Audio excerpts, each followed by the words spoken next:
Hi, this is Donna Papacosta at Trafalgar Communications, and this video is a recap of the presentation that I delivered at the IABC World Conference in June 2012 in Chicago called Coming Soon to a Job Description Near You, Content Curation.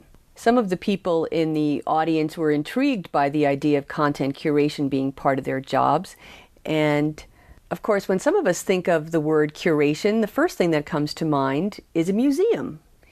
And there actually is a bit of a similarity between what a museum curator does and what a content curator does. Think about when you go to a museum, whether it's a natural history type museum, an art museum, a curator takes material, organizes it, assembles it, puts some order around it so that it tells a story and makes sense to us, and then shares it with us. By the same token, our jobs as communicators are changing, and we have to get used to the idea, for many of us, that content curation will now be a part of our job. So what exactly is curation? Let's be sure we understand that curation means finding, selecting, organizing, and then sharing the best of relevant content. And these words are very important because obviously the sharing is an important aspect, but the fact that we're sharing the best of relevant content, keep that in mind. We're not talking about just wildly aggregating everything in a certain topic and dumping it out there for all the world to see. There's a thoughtful process involved here. I first came across the concept of curation in this sense almost 2 years ago, and then all of a sudden started to see it everywhere. And I remember this Fast Company article saying that content curation would be huge. And what's interesting is that many of us do share content. We share content that we find interesting in blogs and publications and other online and offline outlets. We share these things with our customers and our prospects, but we don't always have a process around it. We don't always have a structured or a thoughtful way to do this. So curation gives us that structure and also allows us to use the tools that make curation easier. And in a few minutes, I will go over some of those tools. Why is curation so hot now? Why is it so important? Well, I think that we have moved so far from the days when the web was simple. And I love showing this screen from 1999 from Alta Vista, which some of you probably don't even remember or weren't around in the working world then, when this was a really good search engine, the most powerful and useful guide to the net, they call themselves. And it was pretty easy to organize the information that we found online in those days in 1999. But now you'll hear people refer to the information fire hose, this constant flood of information from so many sources. And when I look at my own desktop and I see my Google Reader, all that stuff that's organized in there. I look at my email, and I'm sure you have quite a few full email inboxes. I have Twitter. I use TweetDeck to keep up with what's happening in my industry, in my field, with my clients. And I also use Google+. Many of you might be using Google+. So we're following all sorts of information, of course, in addition to traditional media, whether print or online. I read a lot of online newspapers, and I still get a daily paper on my front porch every morning, 6 days a week. So how do you organize all this? I almost hate to show this screen, which is my browser bookmarks. They are obviously not well organized. And I know I could go in there and create folders and do all that, and I actually had an attempt to do that. But it wasn't very successful, and I always found it very difficult to find information in my browser bookmarks. And then a few years ago, I discovered Delicious, which is a social bookmarking service. And I'm going to talk to you a little bit later about Delicious. It really did transform the way that I organize my information. So it is possible to do that. What's interesting is that there are lots of people telling us that we're not really suffering from information overload. As Clay Shirky, who is a professor at New York University, tells us, it's not information overload, it's filter failure. So it's not that we have too much information, it's just that we're doing a lousy job of filtering and organizing it. So why should you as a communicator care about curation? I think that curation can help you keep up with the rapid flow of information that you have to deal with. Curation can help position you as a learner, to be known within your organization as someone who's constantly learning and who also might be a thought leader, or at least someone who is very knowledgeable within a niche. Curation can help differentiate your organization from others who are not curating. And if you are doing content marketing, curation fits really nicely with that. And if you're not familiar with content marketing, what that is publishing interesting information for your audience that is not about your company. So it's not producing marketing information. We still need to produce marketing information, of course, but content marketing is information that would be useful to your audience, but is neutral. It's not about your company.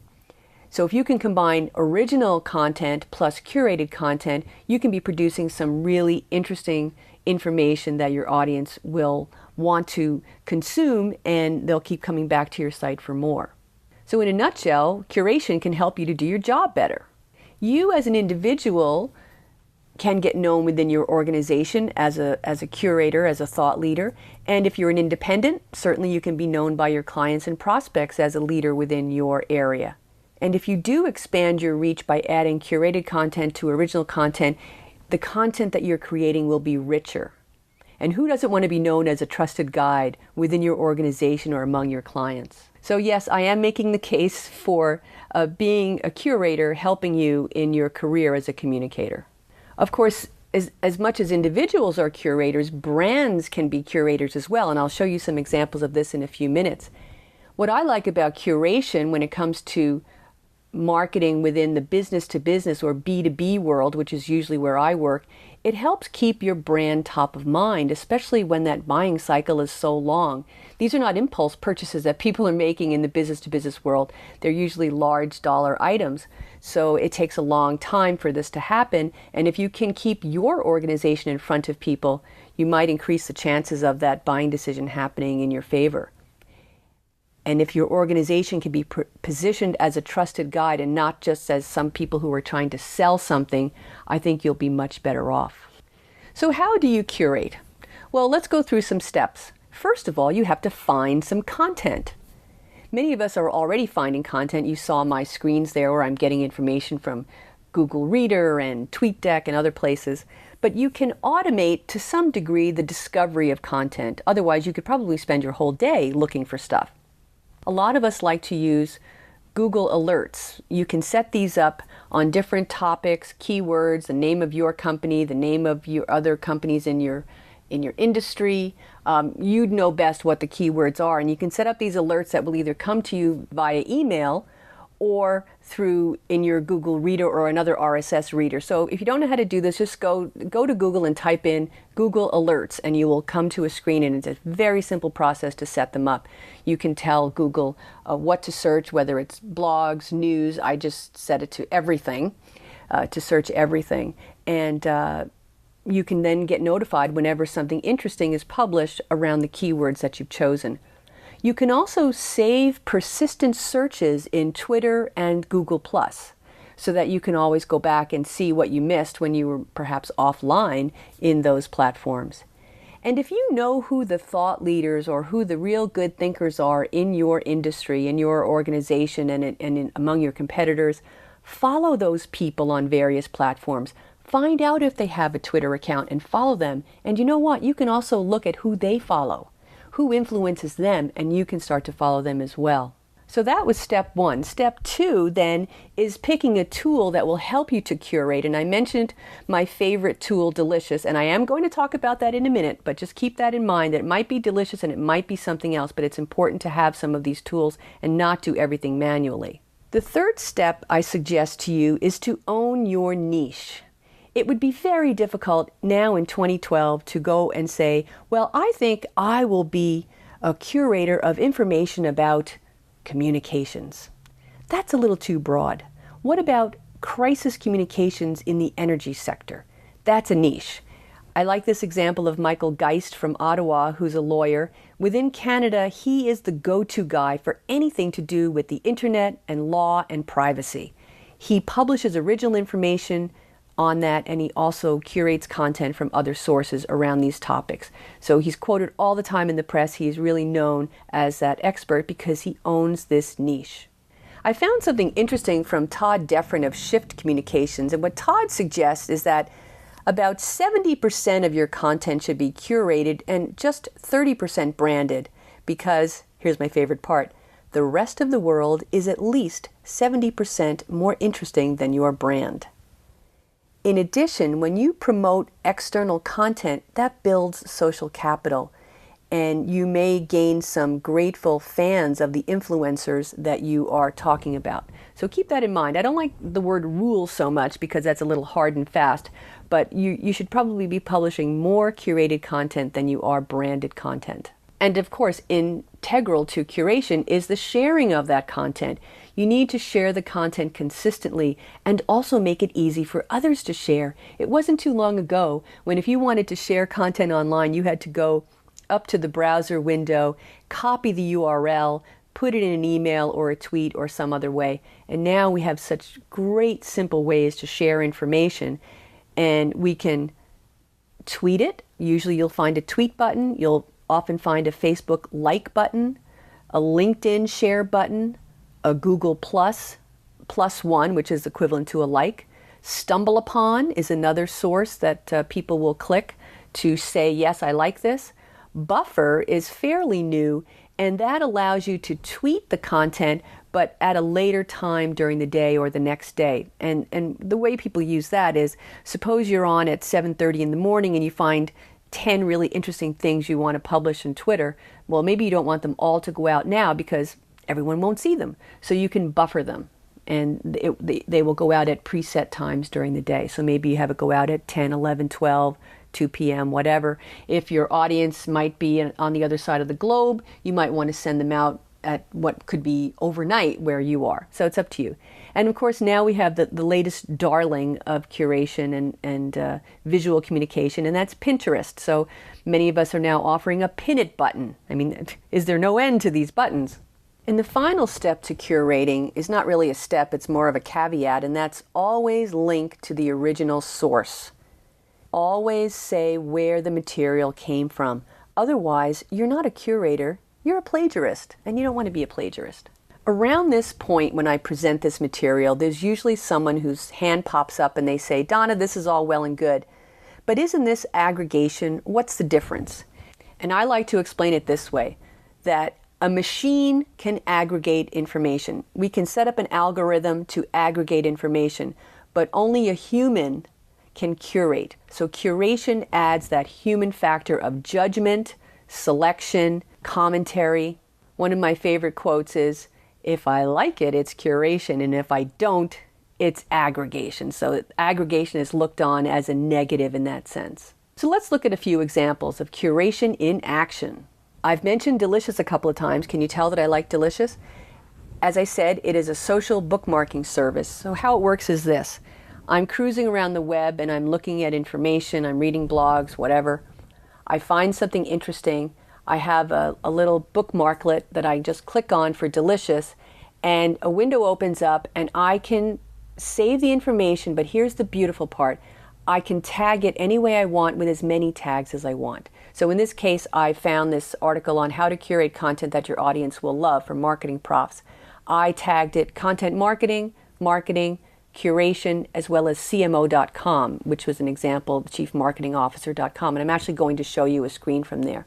So the beauty of this is that because you can do as many tags as you want, later, whether it's next week, next month, next year, when you're looking for, okay, what information do I have on content marketing? You can search all your tags, and you may say, well, maybe I'm not sure, did I tag it under content marketing or marketing?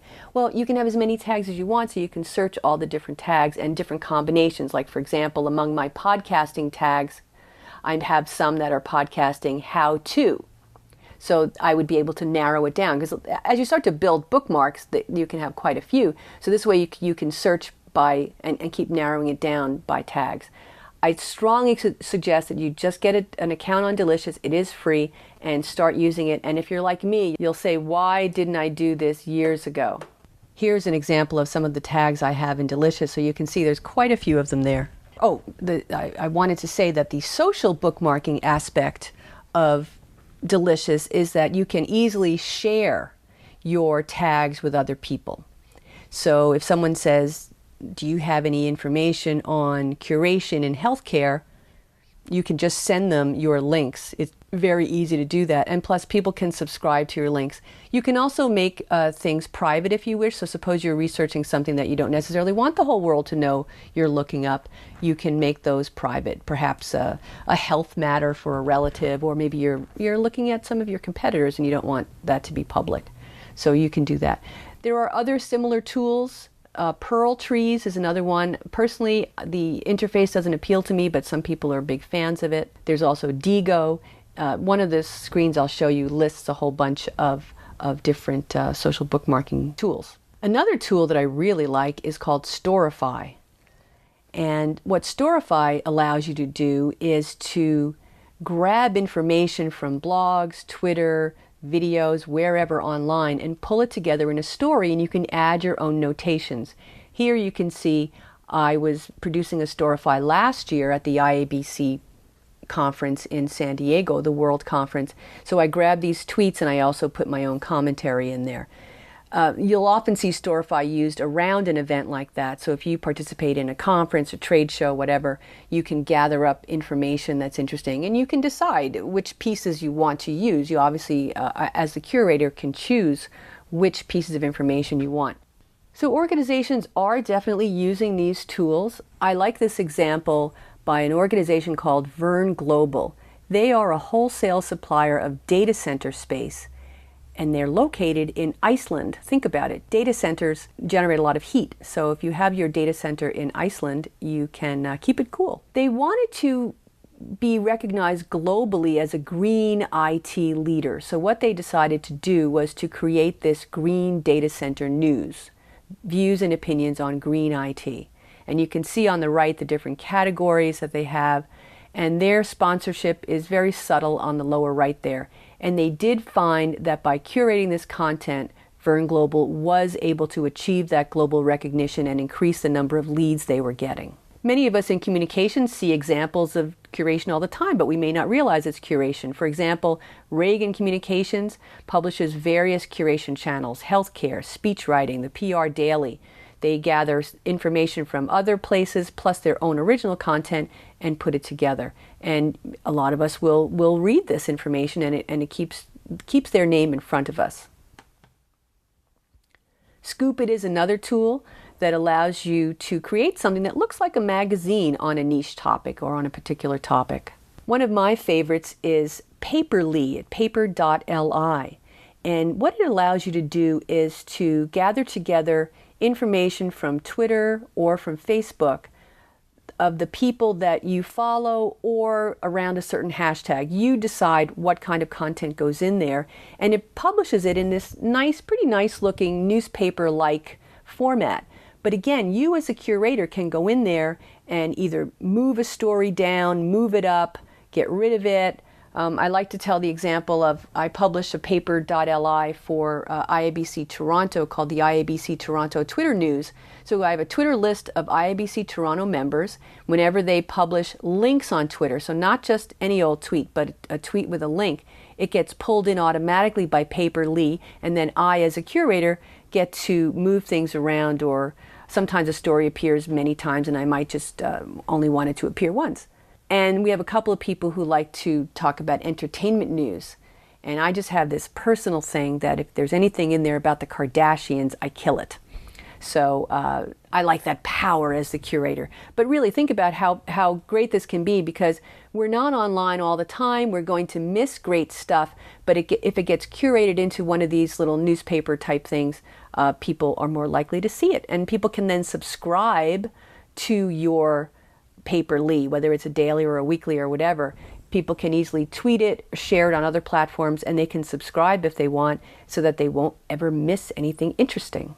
Something that I tried recently was quite interesting, and this is Scribit. This is a paid service that lets you pull in curated content to your own website or blog. You choose which licensed feeds to use. So they license with different publishers like Forbes and Gizmodo and others. So you're using it with permission, but instead of directing someone to a third-party site to another site to read the content. They're actually coming into your blog or your website to read the content. So that's kind of an interesting twist.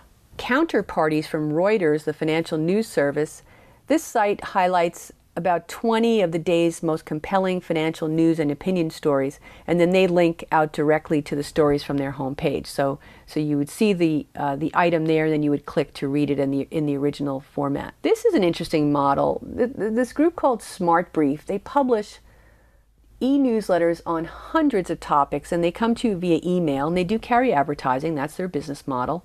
You can sign up for some very interesting things. Talk about a niche topic. The Gina Davis Institute on Gender in Media, Smart Brief. If you browse their website, you'll find lots of different topics, and you can pick the ones that you're interested in. I have some clients in healthcare and biotechnology. They would probably be interested in Bio IT World Weekly. This is a newsletter produced by the Cambridge Health Tech Institute. It goes out to at least 40,000 people. So each week they publish some original articles along with a stream of curated content. And I read somewhere that since they started supplementing their own content with curated content, they saw a steady growth in the length of visits to their sites. So that was a good measurement for them. Another great example of curation is CMO.com. So that's for Chief Marketing Officers. It is run by Adobe for Chief Marketing Officers, and it contains original content as well as curated content from different marketing-oriented publications like Ad Age and Media Post and others. And Adobe really has taken the high ground here by positioning this as a vendor-neutral site. So you'll see the Adobe logo in a couple of spots, but it is pretty subtle. When I put the screen up, some people, I say, who do you think sponsors this? And they hesitate because it's very subtle. So, and it seems to have become a very popular site for chief marketing officers. Intel has a couple of interesting things going on. The Free Press is a tech news project, covers, of course, technology and innovation, stories that may have been overlooked. And the stories are produced by writers who are employed by Intel, and they do focus on people, technology. So some of it is curated and some of it is original. What you have to keep in mind is these are not stories about Intel. They are stories about technology and innovation. More recently, Intel started publishing IQ. It's still in beta. It's curated, it's sort of like a magazine, flipboard type of format, published by Intel employees or curated by them. And it's divided into three categories: media, life, and planet. Again, there's no apparent mention of Intel products. Of course, it's not just text that you can curate. You can also curate video, and there are lots of platforms out there like short form that will allow you to do that. So if you do want to get started curating, you really need to think about how you're trying to position yourself or your organization. And even though I've called this curation strategy, it really isn't. You need to have an overall marketing or communication strategy, and then curation becomes one of the ways that you execute that strategy. And you need to build in ways to keep that effort going, to keep it part of your normal communication process. Otherwise, like so many other things, you get started and it sort of drifts off. So you want to build it in, have people in your organization who are responsible for curation. And then, of course, how are you going to measure success? If you're trying to get leads, but over the long term, you may want to try to measure something like that. Only you know what you're going to measure to see if this is successful. As I mentioned earlier, you need to be discerning as a curator. The object is not to find as much information as possible and dump it on people. It is to find the best of relevant content and to be discerning. People will trust you if you're discerning. You can also curate content internally within an organization, news about the company, news about competitors, what's happening in the industry, and other factors that might affect the market. For example, if you're in the green data center business, you might really care about climate change, and that would affect your industry. There's lots of information that you can curate. As I mentioned, industry news, and this could be for external purposes, expert tips and advice, how-to. People love how-to stuff. Any blog post that I publish with a how-to title always gets a lot of traffic. You can publish presentations, case studies, reviews of events, reviews of books, visual information, photos, videos, infographics, audio podcasts, video podcasts. You get the idea. It's pretty much limitless. And if you're using one of these proprietary tools, like Curata, which is what Vern Global uses, you can publish it on a microsite with their software, or you can just publish your curated content in an e-newsletter. I mean, it could be a printed newsletter, but it's probably more likely to be an e-newsletter with links in it. You can publish it on your blog. So again, it's just limited by your imagination and perhaps the technology that you're comfortable using. Here's a quick list of tools. I mentioned Delicious, which is a social bookmarking site. Clipboard is a brand new social bookmarking site. Pearl Trees has been around a while, so has Digo. Both of those are, again, social bookmarking tools. I talked about Storify and Scoopit and Paper.li or Paper.li. And we mentioned Pinterest, and there are lots of others. On the right, these are paid services: Curata, Curation Station, and Scribit. I'm sure as we're speaking, there's something new that's coming out. I just heard of a site recently that you will actually get paid for curating content. I haven't checked that out yet, and I'm a little bit dubious of it. But the point is, it's a hot topic, and people are developing products and services around curation. Let's talk about some of the best practices around curation. People always like to know, what are the best practices? And I would think that the first one is knowing what your audience cares about. If you're going to publish great information on a specific relevant topic, you need to know what your audience cares about. So what are your goals? What are you trying to accomplish by curating? And what does your audience care to see? Then look for those thought leaders and influencers in your industry. And unless you're really focused on a global audience, on a local audience, you should be looking globally. If you set up those automated feeds for discovery, you will save time. You have those alerts set up, save those persistent Twitter and Google Plus searches so that you'll have a great source of information to look at, and then you want to add that human factor of selecting the best of that relevant content. And I would suggest that you keep Todd Deffrin's advice in mind, that 70-30 rule, to publish mostly curated content and less branded content.